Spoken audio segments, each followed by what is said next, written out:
All right, let's get started. Welcome, Rebecca. I'm really excited to be able to chat a little bit more. I'm just going to kick us off by introducing Rebecca and introducing Joro, and then we'll dive into some questions I've gotten from people who have RSVP'd to the event, and then leave some open space for people to ask questions. So you can feel free, once we get to that point, feel free to unmute yourself or raise your hand to ask a question. And until then, feel free to use the chat to weigh in, and we'll try to keep an eye on it so we answer questions. But Rebecca leads impact strategy at Impossible Foods, which I'm sure most people know is a company addressing climate change through plant-based meat. Her work focuses on product innovation and consumer behavior and how that can maximize environmental outcomes through business growth. She looks at integrating environmental and social mission into the core strategy at Impossible. And we'll hear a little bit more about what brought her here, but she began her career in defense systems, which led to her focus on sustainable food systems. She studied in graduate school international agricultural development at the University of California at Davis, and she's worked on public sector development and agriculture research at UC Berkeley, Stanford, and at Cal Poly's Coastal Ecosystem Ranch, which sounds amazing. She's also worked in the Middle East and domestically at the intersection of ecology, agriculture, and international development.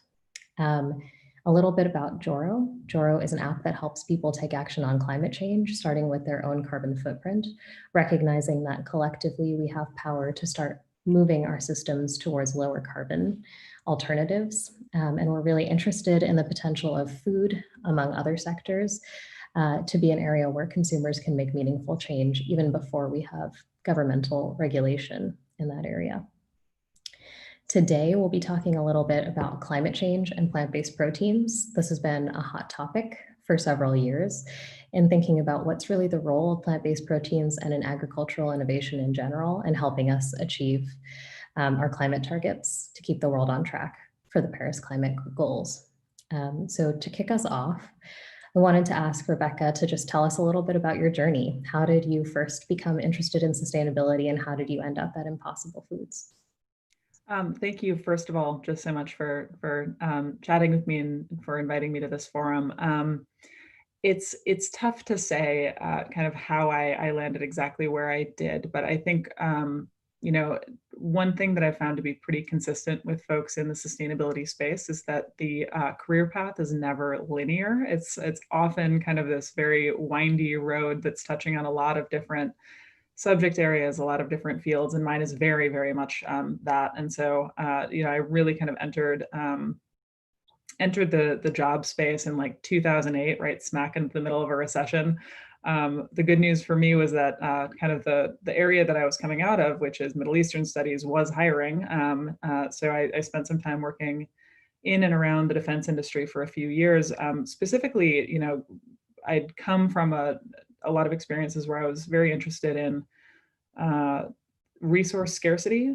So having lived in different parts of the Middle East, I became very interested in water policy. And I think that's kind of the root of how I became more involved in sustainability in my career specifically was water policy. And so when I was looking at graduate school, that was the lens that I thought that I was going to go into from a research perspective, was kind of looking at conflict and resource scarcity, water policy issues. But when I got to the University of California, Davis, to pursue this program in international agricultural development, kind of knowing that food systems are really kind of the root of a lot of the climate issues, the food security issues, the big wicked problems that we can address as a society, I got to Davis and I really enjoyed the plant science components of it. I liked the ag science. I liked ecology and ecosystem services in particular. And so I took a bit of a detour from where I thought I was going and wound up really specializing in agricultural ecology and how you optimize for sustainability, whether you're defining that as climate adaptation and mitigation, or whether it's wildlife or ecosystem services on working landscapes. So really focused on agricultural landscapes, the land that we use to produce our food. And I stayed in that lane kind of ecosystem services in general, both from farmer behavior research trajectory, but then also from really landscape ecology studies on how can different types of agricultural systems be optimized for things like beneficial insect habitat, for example. And from that space came into Impossible Foods. Really had been working at a very much a field level for a very long time. Came to Impossible Foods specifically because it moved from a field level. It took me from what I was doing there to something where there's this really transformative power of consumer change, which I think is exactly what you're tapping into with Joro, right? So I was, often kind of reflecting, not necessarily looking at making this career change into private sector, but thinking about we're doing really great things on this acreage. We're proving out really interesting things in terms of the potential for working landscapes to be good for birds, for beneficial insects. But what does that mean at scale? I kept on coming back to this idea of land sparing, leaving more room for nature. I think E.O. Wilson is this very, very famous ecologist, and he says 50% for nature. And we're just not on track to get to that. We're already way past it, actually. And Pat Brown came out with this even greater provocation of, we just need way more nature, and here's how we do it. So that's how I kind of came to the role that I'm in right now at Impossible Foods. When you got to Impossible Foods, how much was sustainability core to the internal mission and core to the external messaging? And how has that changed? It completely started with sustainability. So I can take no credit for that whatsoever. That started with Pat Brown. So the founder and CEO of Impossible Foods, Dr. Pat Brown, is historically, he was not someone who's interested in food manufacturing, not someone who would necessarily enter the tech space. He's a biochemist by training. He was a renowned researcher, a renowned scientist, had his own lab at Stanford, came out of the University of Chicago. I mean, these are big institutions. This is like climbing academic Mount Everest, right? Most people are like, okay, I'll retire. Pat was like, I'm going to start this crazy company and make plant-based meat. And so for him, it was really like, he wasn't looking for a business opportunity. He was looking for a way to solve big, wicked problems. And his big motivator is biodiversity. How do we preserve the abundance of life on this planet, inclusive of humans, because we need biodiversity of other types of species to live? How do we solve for that? And he had spent some time on his sabbatical. I feel like it's very dangerous when scientists go on sabbatical because they think a lot. He had spent this sabbatical, this time off, thinking about how he could address that. And he had set up, I just think this is an interesting story. He had set up this conference on livestock and how we produce food, and how crazy it is, the resource use, the impact that these systems are having, because he had become more and more aware of how resource intensive animal products are and how the scale at which we're consuming them is very destructive. And so he got all these researchers together, policymakers, put the smartest people in a room, I think probably somewhere in Palo Alto, and they put together a white paper, and there was this big call to action, and he came out of it and was just like, okay, that's not enough. The way to really tap into this is not people's hearts and minds. The way you've got to start with this is through their wallets. You've got to start with through their purchasing behavior. You have to create a product that they can use that will compete on every merit that animal products compete on. And so that was where Impossible Foods came from. So very long story to a short question, but sustainability started with the founding of the company. I came in several years later, before we went into the market, right after we kind of came out of stealth mode, and was able to kind of foster that and to help it grow. But it started right from the start. So tell us a little bit about the theory of impact, because I think this is a question that a lot of our users have when they're first thinking about what can I do about climate change? What is the role of my food choices in addressing climate change and or of the food systems that I participate in general? Can you talk a little bit more about why beef is so bad and why Impossible Foods exists? That is such a huge question. I'll start with just some facts about livestock production, and then I'm going to speak a little bit, if I can, to consumer awareness and consumer behavior. So I should start by saying that beef is not inherently bad. It is resource intensive. It requires, and by resource intensive, I mean it requires a lot of land, a lot of water inputs, and generates a lot of emissions to make the meat product that goes onto your plate. Now, if 100 people in the world ate beef, we wouldn't care. We wouldn't call it bad. We wouldn't worry about it. But we have about 7.5 billion people on the planet. Many, many, many of them eat beef. And as a result, we have about 1 billion head of cattle on the planet. So at scale, you've basically got something that is in a small quantity, very resource intensive compared to every other category of food. It's exponentially more resource intensive. And then it's very desirable. It tastes good. It's in many ways very nutritious, great source of protein, different minerals, the things that we as humans need and desire in our food choices, kind of our hierarchy of needs. It hits a lot of these marks. And then you're doing that at scale, at an enormous scale. And so it's not just beef, but I want to focus on beef because that is the most intensive category. And it's the big driver of why livestock as a global system accounts for anywhere from 30 to a little bit above 50% of the ice-free surface of the planet. That's rangelands, it's grazing landscapes, pastures, corn and soy, and the crops that are used to feed these systems. Beef is a very big, cattle is a very big part of that. Livestock uses about 25% of the total abundance of fresh water on the planet, and it generates about 1/7 of all the anthropogenic greenhouse gas emissions. But more than that, two sides to the climate coin, right? It's occupying a huge amount of lands that would otherwise be vegetated in some way, whether it's forests or grasslands. And those are landscapes that should be sequestering carbon. Those are landscapes that would be, from a climate purpose, better served not by hosting ruminants or cattle with four stomachs that emit lots and lots of methane and greenhouse gases. No, they should actually be capturing a lot of greenhouse gases. They should be capturing carbon through photosynthesis, pulling that back out of the atmosphere. So the system at scale is just untenable. And that's where we're at right now. And that's why what products are needed to feed that consumer demand in a new way. That's, I feel like, such an interesting way of putting that question in perspective, because a lot of what I think people hear about beef is that cows fart and that's bad.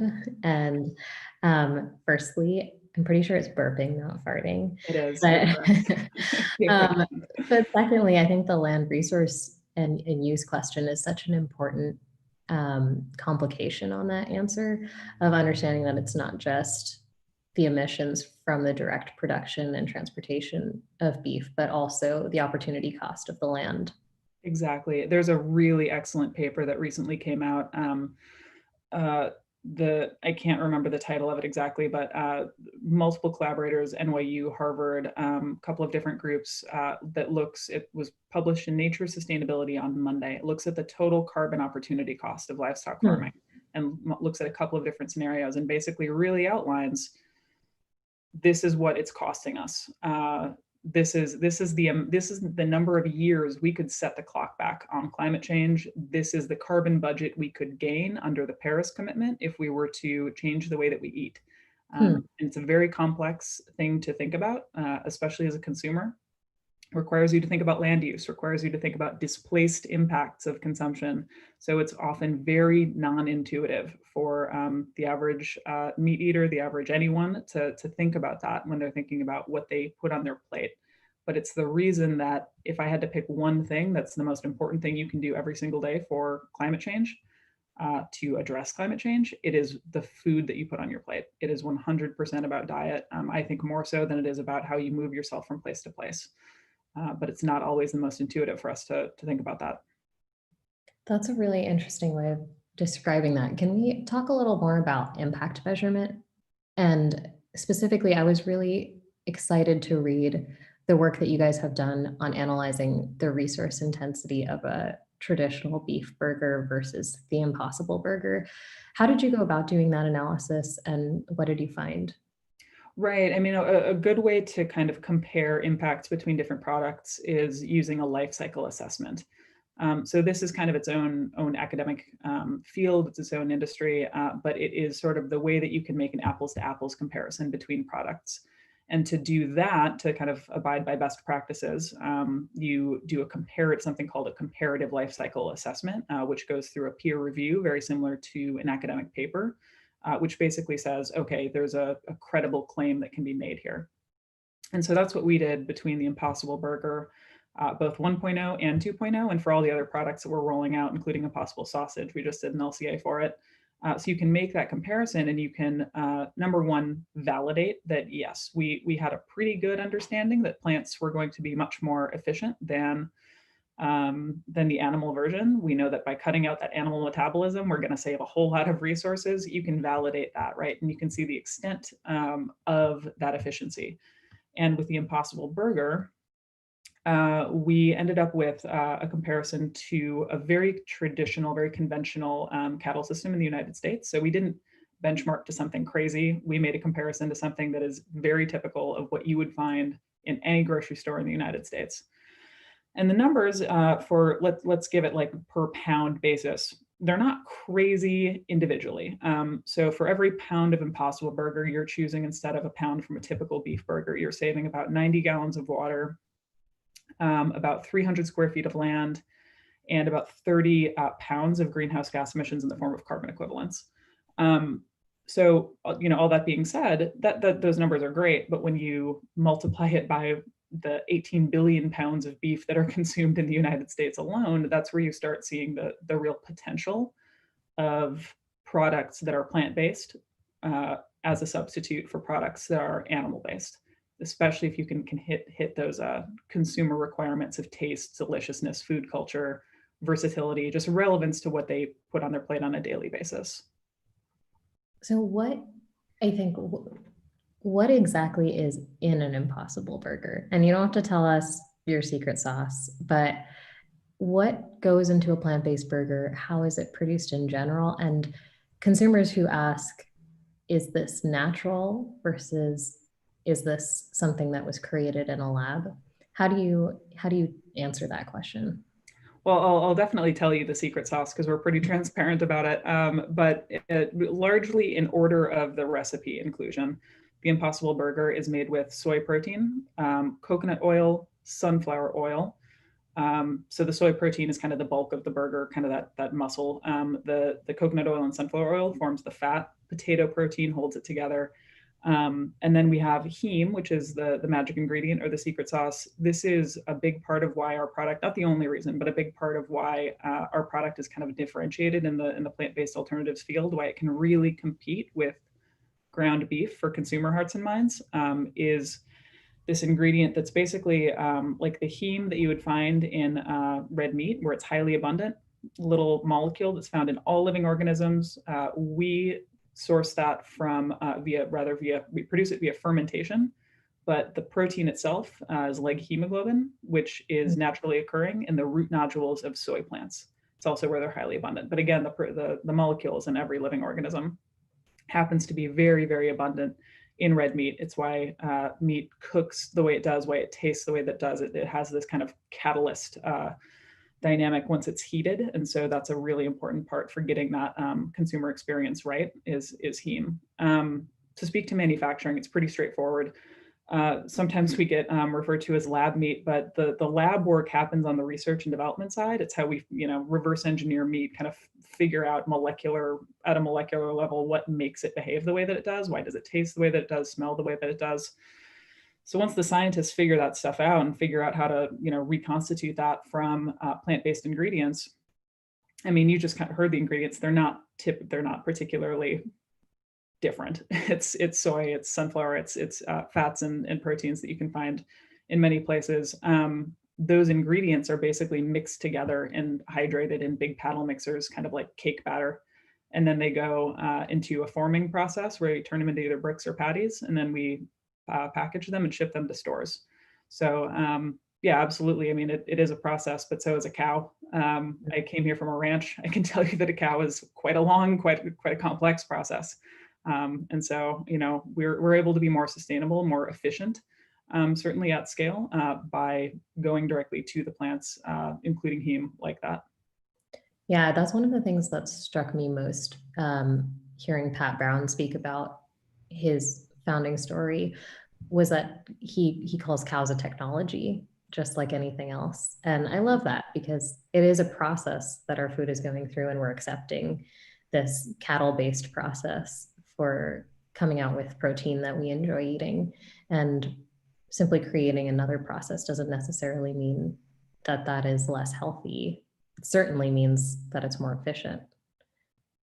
Yeah, I think calling cows a technology is not always intuitive, but if you think about it from like an engineering perspective, it's like that's a big leaky unit operation, right? I mean, if you're using a cow to turn it into something else, it's this transformation. We don't have to use the cow. So yeah, I guess it is kind of a technology, but it's definitely a Silicon Valley way of thinking about it for sure. Yeah, it's interesting to see how we can adopt language of scale and technology in the climate space and see if that can inform uptake of solutions. Uh, Yeah. I'm, I mean, thinking about scale in particular, uh, where is impossible in the scaling process? How scalable is it to have impossible meat replace beef at scale or meat at scale? And how do you think about cost as part of that scaling process? Yeah, it's a very good question. In terms of the scalability of the product, it's very, very scalable by design and just by the nature of using plant-based ingredients to create a product. Because, and I don't want to, hammer too hard on this, but because we're not that resource intensive, the scalability is so much less constrained than it is compared to what we're using right now, which is a cow. The scalability of cows, we have really shown via deforestation, via the contribution to climate change, freshwater pollution, freshwater use. We've shown that it is at its ceiling, what's past its ceiling, frankly, for scalability. Um, for our product, it's by design, right? We're using commodity goods, we're using commodity soy, we're using commodity oils. It's not stuff that's hard to find. It's not stuff that is incredibly scarce. We want to make sure that it's set up for basically doubling or tripling manufacturing production every year.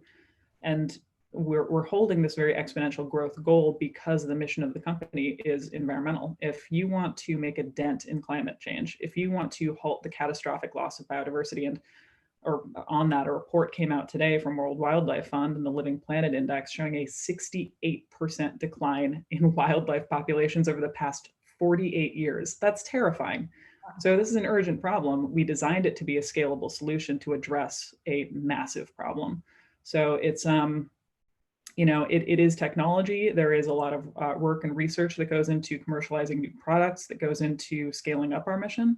But at the end of the day, once we kind of dial in on what this product needs to do, how it should handle, what it's made of, how it should look, how it should perform, who we're manufacturing with, it is extremely scalable. From a cost perspective, we had someone write in with a question before the session saying that Impossible is about $10 to $12 per pound at the grocery store, and they're comparing it to traditional beef at $4 to $6 a pound. Their question was, is Impossible supposed to be a mass produced product for everyone that will compete on price and we're just waiting for economies of scale?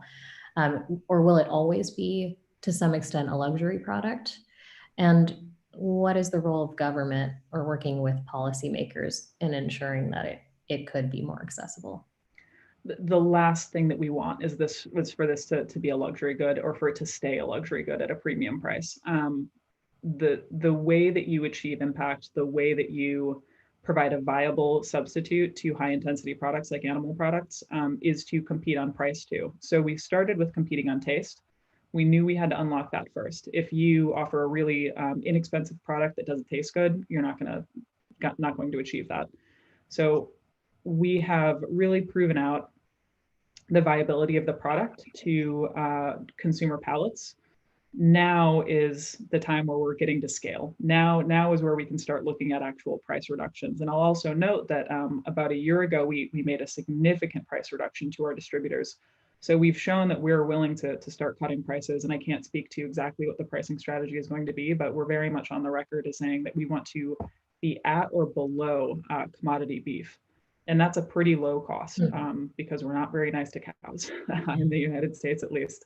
And so that's where where we want to be. And it is very much a factor or a function of cost of goods and just economies of scale. But we're getting better at getting that down. And we will see price reductions. Absolutely. We don't want to be a premium priced product. And That's to really some extent, that's important for brand building, but we're past that now.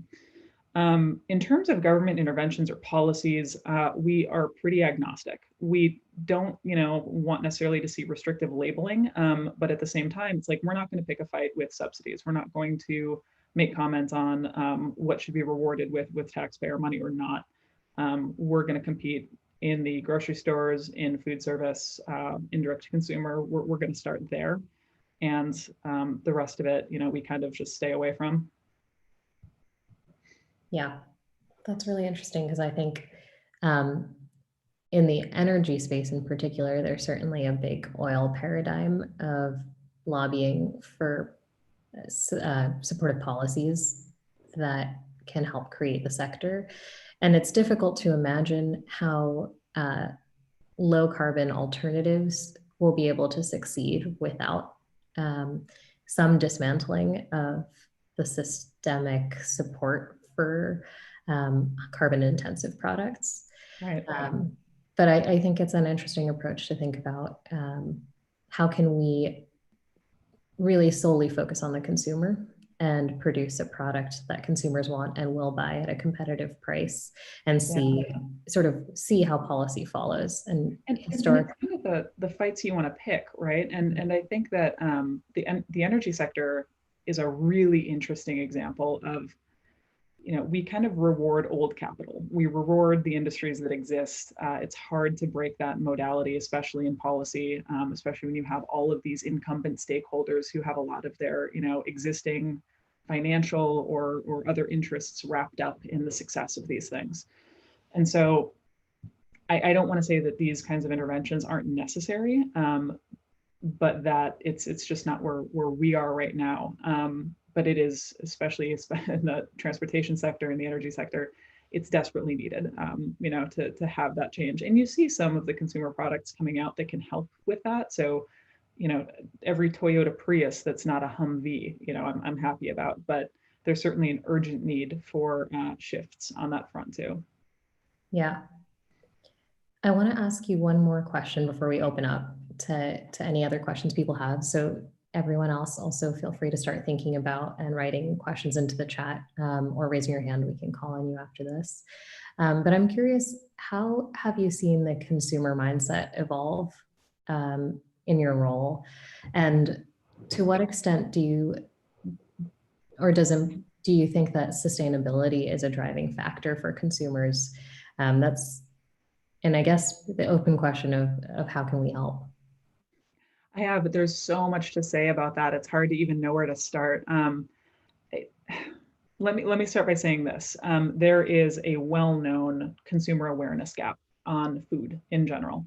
And so while consumers in general, most people don't kind of walk, even I don't do this, and this is my whole job. I don't walk around kind of monitoring every single action that I take or transportation choice as like these little bubbles of carbon or something floating up. I'm not really thinking about that on a day-to-day basis. But with food, it's not just that you're not thinking about it on a day-to-day basis, that it's not part of your consciousness bubbling up all the time. It's straight up unknown. So most people, and there's layers to that. So if you were to poll the US population, about 30% of people can make some kind of connection between plate and planet. There's kind of an awareness that, yeah, there's an environmental impact to the way that I feed myself. Of that 1/3 or so, there's even fewer people who will be able to identify livestock as a big driver or livestock products as a big driver. So it is kind of a smaller and select group. Now, that consumer awareness gap can be a problem because in order to vote with your values, right, or to use your wallet to manifest your values, you kind of need to be able to know what those impact drivers are. And food really suffers from a lot of just lack of awareness. It's a bit of a black hole. There's groups like the World Resources Institute that are doing some really interesting work trying to change that. there's a certain role I think that the plant-based industry can also change certain role that we can play in changing consumer awareness levels too, just by existing. People want to know, why the heck would I even want a plant-based option?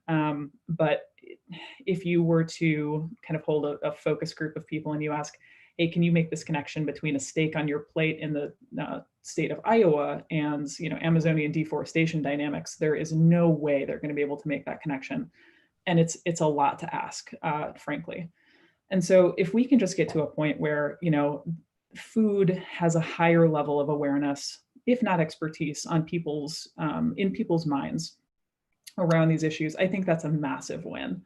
But the biggest way that we're going to be able to address these climate issues, these biodiversity loss issues, is through providing that alternative where people don't have to compromise. Because the one thing that we absolutely know for sure is that consumers are not going to select a food product, especially kind of a comfort food item like ground beef, like sausage, based on just the sustainability attributes. Even if they knew about the sustainability problems, it's just not in your hierarchy of needs the same way that taste, price, accessibility is.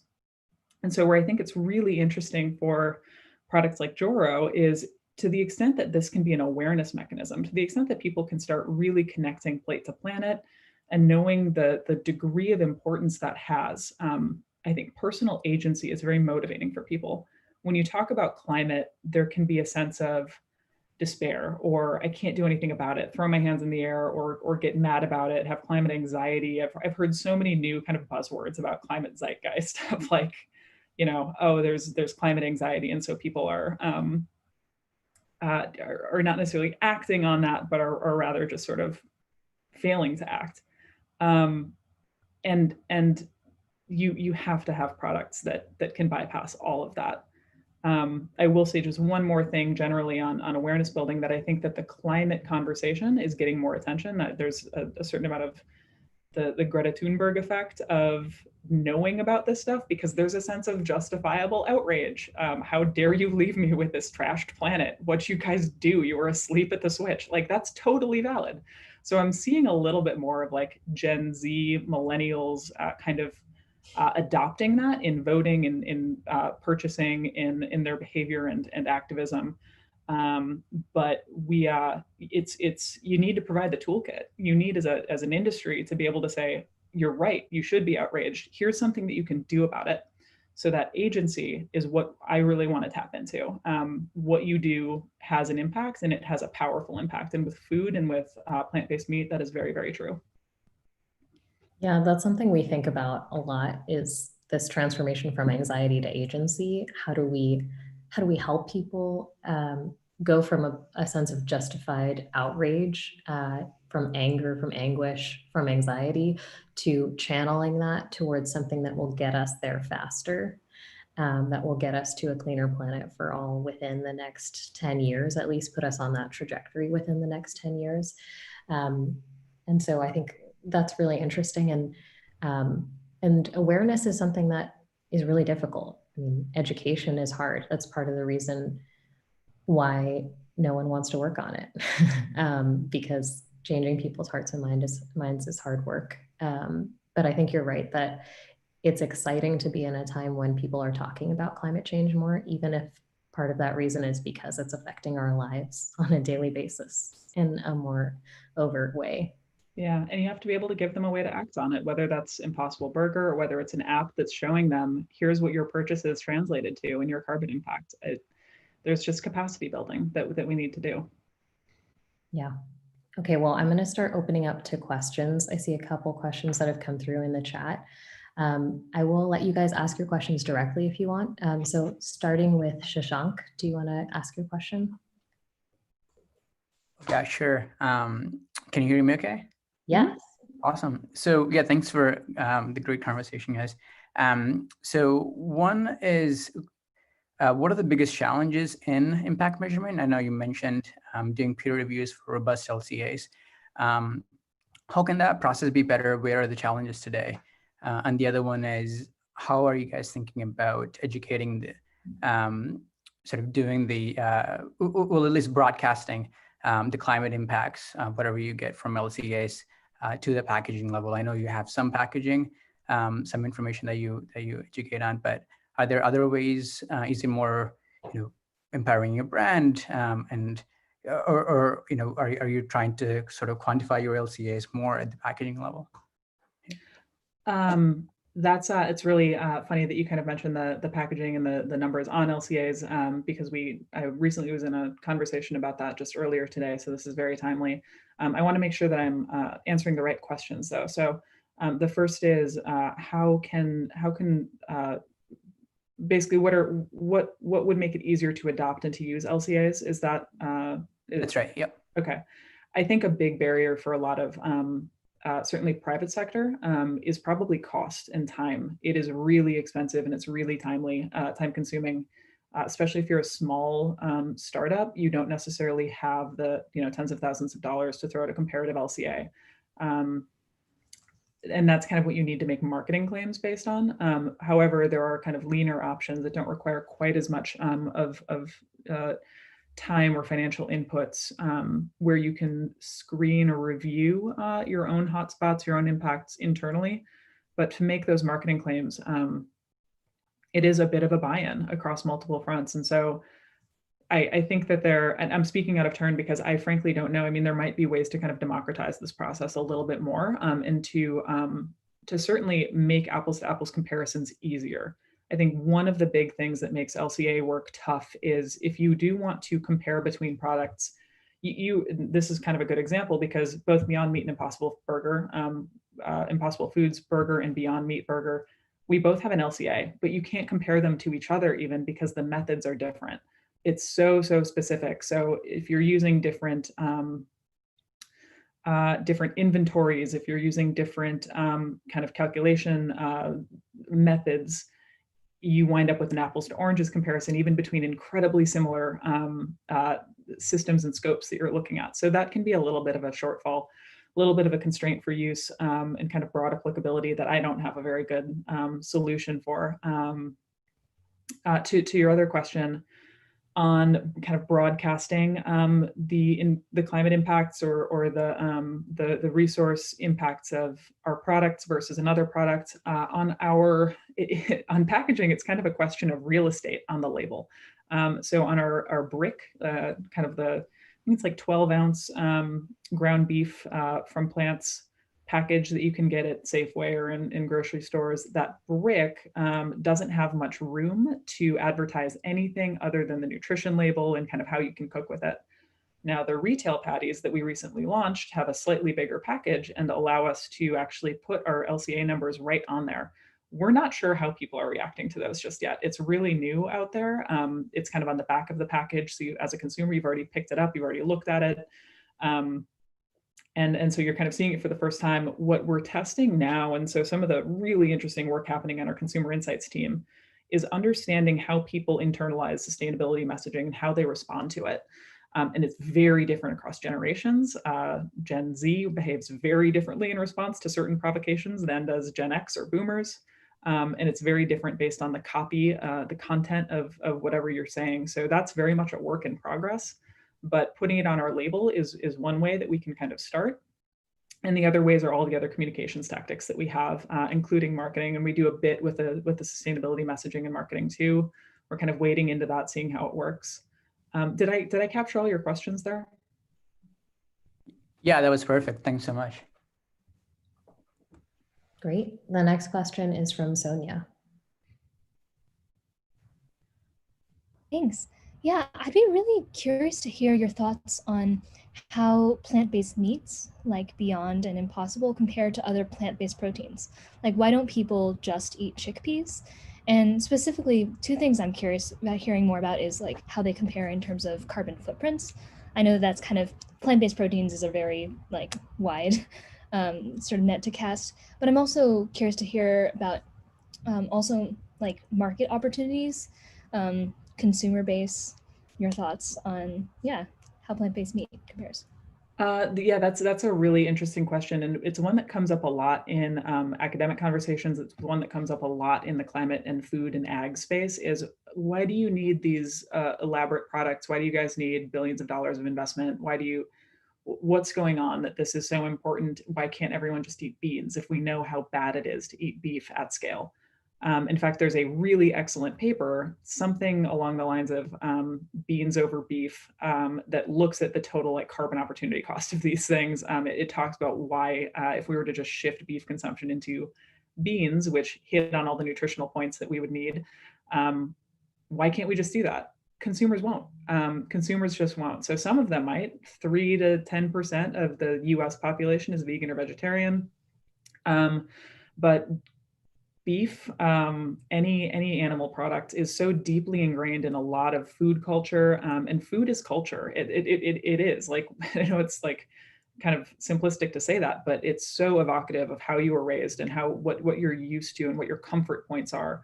That if you ask someone to change their behavior, especially around food, any behavior change is hard, especially around food, it is a non-starter. So if you want a scalable, rapidly acceleratable, that's not a word, but if you want something where you can really move fast on consumer behavior, you can't ask for change. You have to give them a one-to-one substitution. So that's what Impossible Foods does. And I think that's what other kind of companies are starting to do also, is not ask for any kind of consumer compromise, because you cannot change perceptions as easily as you can just change purchase behavior. So in terms of market opportunity, there's a ton. I am still very keen on steak development. If you want to, address cattle, we have to also start looking at whole cuts. It's not just ground beef that we're getting out of these systems. And at the same time, if the comparison that I use is if like terrestrial livestock farming is like checkers, seafood is like three-dimensional chess. I mean, it is so much more complicated, because while there's a lot of variety in cattle systems, there's a lot of variety in like chicken systems, it is nothing compared to the level of diversity that we're pulling out of the oceans. And so if you want to make a dent in that from a human consumption perspective, there's easy things to hit, like shrimp. You kind of know, all right, that's a really big climate impact category for seafood. But if you want to start looking at biodiversity loss issues, bycatch issues, trying to protect the diversity of our oceans, where do you even start? Even tuna is like, there's 8 different versions of it. It's anything from $200 an ounce sushi to cat food. So it's really, really complex and exciting for that reason, but that's a big opportunity. How do you actually think about the importance of carbon emissions reduction versus land use or biodiversity preservation? They're very different. So with emissions, you can kind of say, all right, let's look at a cow. A cattle farming system is going to entail methane emissions coming from that animal, metabolizing their food and emitting greenhouse gases in the form of methane, from burping, nitrous oxide from manure, carbon dioxide for like the feed crop cultivation.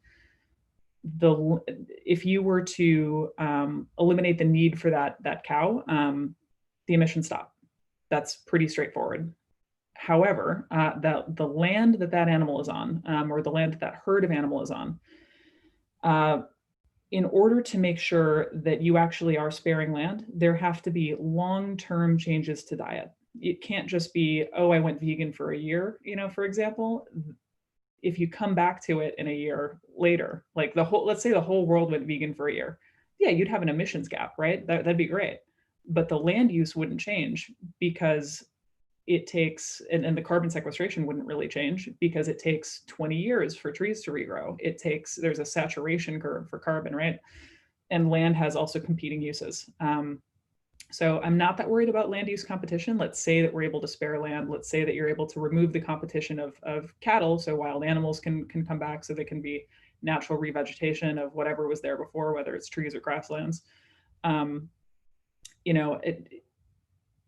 Most of that land, looking at it globally, would probably not be under threat from like housing development or mining or forestry, for example, but some of it would. And so it's a slightly more complicated ask to spare land in order to sequester carbon, in order to host biodiversity, than it is to say we can mitigate emissions from livestock systems.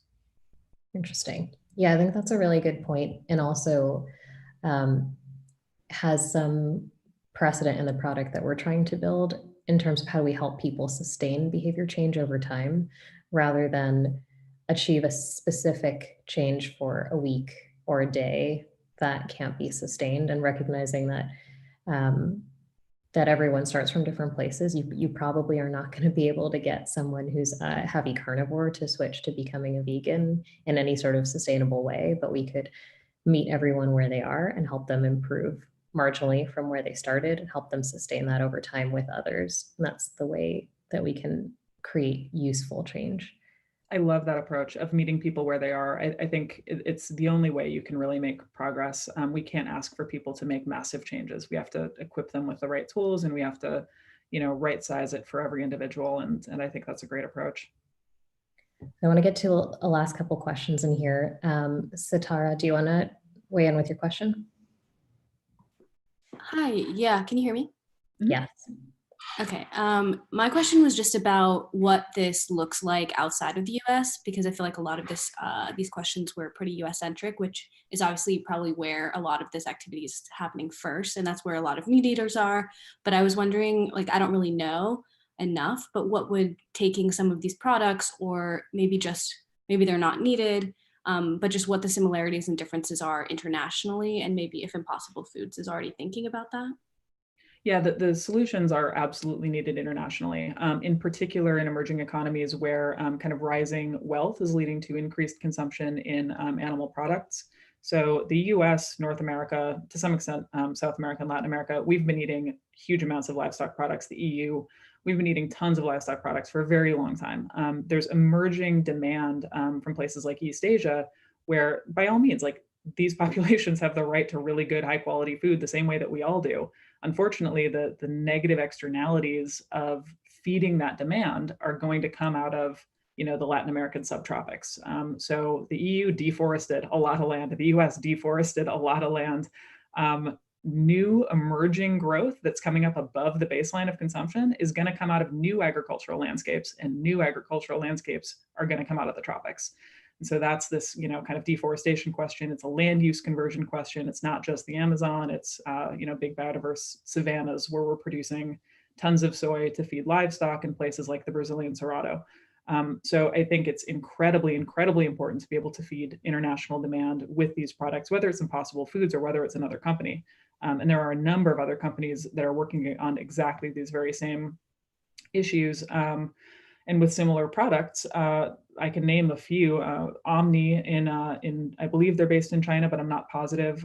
There are groups in Sub-Saharan Africa working on this. Veggie Victory, based in Lagos, is working on this and recently took a round of funding. There was recently some news about expansion of the Notco group. I believe they're based out of Chile. There's companies based out of Brazil. So it's a very much an international space. For Impossible Foods in particular, we just launched in Canada. I think it was this week, maybe it was last week. It feels like it's been on my radar for a long time, which very similar consumption patterns to the United States. But before Canada, we already had an international footprint in Hong Kong, Macau, and Singapore. And we have a very big focus for international expansion in Asia, simply because of that emerging demand for sure. So that's a really good question. And the international needs are acute, to say the least. Last question from Inakshi. Thanks. So my question was, how do you handle the criticism regarding the health content or nutritional content of plant-based meats like Impossible? That's gotten a lot of criticism that it has too much sodium, too much oil. Yeah, I mean, to some extent, it's either kind of lack of information or in some ways kind of not contextualized the right way. So the Impossible Burger, and now we have Impossible Sausage, so I'm gonna have to remember my statistics here, but Impossible Burger has fewer calories compared to ground beef, has a lower fat profile overall, including lower saturated fat content, and has equal protein quality, slightly more protein quantity, and actually some things that a ground beef burger doesn't have, like fiber. At a company level, we made an early commitment that any product that we were going to commercialize had to meet or exceed the good nutritional characteristics of the incumbent product. And we could leave out the stuff that we didn't think was actually that good. So cholesterol, we didn't add cholesterol because we didn't need to. So that said, we do have a little bit more sodium in the Impossible Burger than a raw ground beef burger. I think it's about even if you were to season, add some salt to your ground beef burger from a cow. However, it's way below the daily value for your sodium content. I think you could, don't quote me on this, I know it's being recorded and I'm probably going to get the number wrong, but I think you could eat like 17 burgers and come nowhere near your total sodium daily recommended limit. So there is some sodium, but overall, we're not going to ever commercialize something that is worse for you than the incumbent product. That said, it's not a health food. I wouldn't recommend eating it every day. Consumers have to want it. It has to be craveable. So it's not going to be a quinoa bar, but that's the commitment that we made. It doesn't taste like a quinoa bar either, so that's good. Okay, sorry, we have one more question. I think we have a little more time for. Charles, do you want to weigh in on your question about water? Yes, thank you for letting me slip here at the end. So I joined late, and so I hope I'm not touching on something that was already discussed. But I'm just curious if the reduction in water use attributed to Impossible Foods, Impossible Burgers compared to beef is just sort of an overall general calculation, or if there are data being collected in the supply chain that help you come to that number. So I'm just curious on the origin of that particular number. Yeah, I can explain that through the life cycle assessment that we use. So let me start with saying there's different types of water, and you probably are already familiar with this, but the way that you can kind of count water changes depending on the methods that you're using. I like to talk about the water footprint method because it categorizes as 3 different things, and they're very different types of water. So the first is blue water, and that's basically irrigation water withdrawals. It's reservoir withdrawals. It's the water that you're going to pull out of, let's say, a faucet. It's the human available water. Green water is the precipitation that's falling on crops. It's something that wouldn't necessarily be available to a human, but it is opportunity cost for the water that could have gone to helping other types of plants grow that weren't, for example, alfalfa for forage. And then finally, there's gray water. Gray water is kind of the pollution, the water that's polluted as a result of a product's development. So when you see huge, enormous numbers for a beef water footprint, they're often including green water because a cow is spending most of its life on pasture. It's spending a lot of its life on rangeland. And then it's having there's some forage crops, soy, corn that's going into that, and they receive some level of irrigation. But that irrigation water is blue water, in addition to the service water that the animal's just drinking. So when we make a comparison between our products, we're actually only benchmarking to blue water because we didn't feel like it was a super, understandable thing, which means it's not necessarily fair to include the green water calculation, which would make us at like 99% more efficient or something, but it's precipitation, and that's a little bit different. So when we're accounting for our own water use, we're using the same system boundaries that we would use for the cow. So we're starting at the field and we're ending at the manufacturer's gate. So for our products, the water footprint of our supply chain is included. So things like the irrigation burden of soy protein, the fairly minimal amount of irrigation that goes into coconut systems is included. And then also the sanitation water that we're using, the clean in place water that we're using, the manufacturing water footprint, that's included too. What we don't include is consumer. So like if you're washing a dish or something, kind of the end of life cycle, that's out of scope, but the system boundaries are the same between the Impossible Burger and the ground beef from a cow product comparison. Does that answer your question? It did, yes. Thank you. Appreciate that. Thanks. So we have 2 more questions. I think one of them is a quick question because Eli, I think your question is one that I know Impossible has thought about, which is how do you think about the number of customers who are switching to Impossible meat from beef or meat versus vegetarians who are consuming it? Yeah, I might be a short question, but I tend to not be very concise, so I'll take a shot at it though. You're absolutely right. The most important thing we need to account for is consumer behavior and getting carnivores and omnivores to switch. So we want to be creating a substitution effect as opposed to adding protein lanes on the protein highway. So if you're a consumer and your basket of goods adds a bunch of Impossible, but doesn't dial down the amount of meat that you're eating, that's not a win for us. So what we found from consumer sampling is that our consumer base is over 90% omnivores and carnivores, which is within the US bell curve in terms of consumption distribution. So luckily, the vast majority of our consumers eat meat on a regular basis. Now there's another layer to that, which is what did they choose instead of, what would they have chosen instead of Impossible Burger? That's another layer of consumer counterfactual data that we're kind of working on internally. But the results are that the vast majority of our consumers are choosing our product instead of meat. I think that's really interesting, especially my own personal experience was of trying to cut down meat and recognizing that I personally would not be successful in the long run to be fully vegetarian. So for me, I cut down first to 2 meat meals a week and did that for 6 years and kept red meat as part of my diet because, to be honest, that was one of the things I craved the most was having a burger.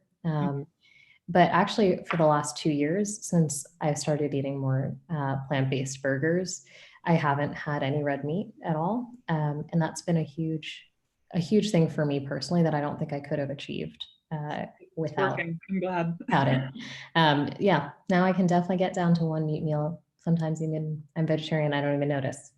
It's great. So thank you so much. I know we have one question from Christina that we didn't address, but I feel like that's something we need to talk about, maybe in a follow-up discussion. Sure. Maybe her question is about what's the difference in running a company like, or working at a company like Impossible or a company like Joro, where impact is core to what we're trying to build, but we're building it in a commercially competitive space. And I think one reflection on that question is that I think we're both building companies that don't have a lot of precedent. And it's really difficult to brand ourselves as impact companies and also be creating a new category. And for me, I'm really curious what you think, but I think in the context of Joro, we have to try to build a company that is incredibly commercially competitive first. And on the value proposition to users, in our case, of helping them from anxiety to agency, of helping them find their place and what's useful to them in addressing the climate crisis, in order to get the best resources and the best chance of scale and success. And I'm curious if that manifests for you too. Well, I think with this question, there's kind of two things that immediately sprang to mind. And the first was, there's a certain appetite for impact-driven companies for investment right now, which is great. And so ESG funds have this, wonderful multiplier on them right now and a lot of buzz around them, and that's great. How we're kind of defining what makes, a company an impact-oriented company, that probably has a little bit of work to do still, making sure it's kind of delivering on some of these promises. But, the other thing that I want to note is that as an impact company, and this is, I'm assuming this is true at Joro, you tend to recruit a team, your employee base, that is very mission aligned and is very keen on supporting the sustainability mission of the company overall. And so for me, like in my role, that means that I have really good business partners. It means that it's not usually terribly onerous for me to go to another team, whether they're on supply chain, manufacturing, production, product, and say, hey, I want to partner on something, or I want to talk about this change that we could make for sustainability. Usually the response is like, cool, let's do it. How do we figure that out? And that can always be challenging, but you've got an internal team that's not going to, doubt the value of sustainability or impact in general. And that's so valuable for scaling culture. Yes, definitely couldn't agree more with that. I think all the best people are working in sustainability, or they will be soon if they're not already. Trying to recruit them for sure. If you're not already, then look up Impossible and Joro's job boards right now. Thank you so much. This has been really fun, and I'm looking forward to more discussions in the future.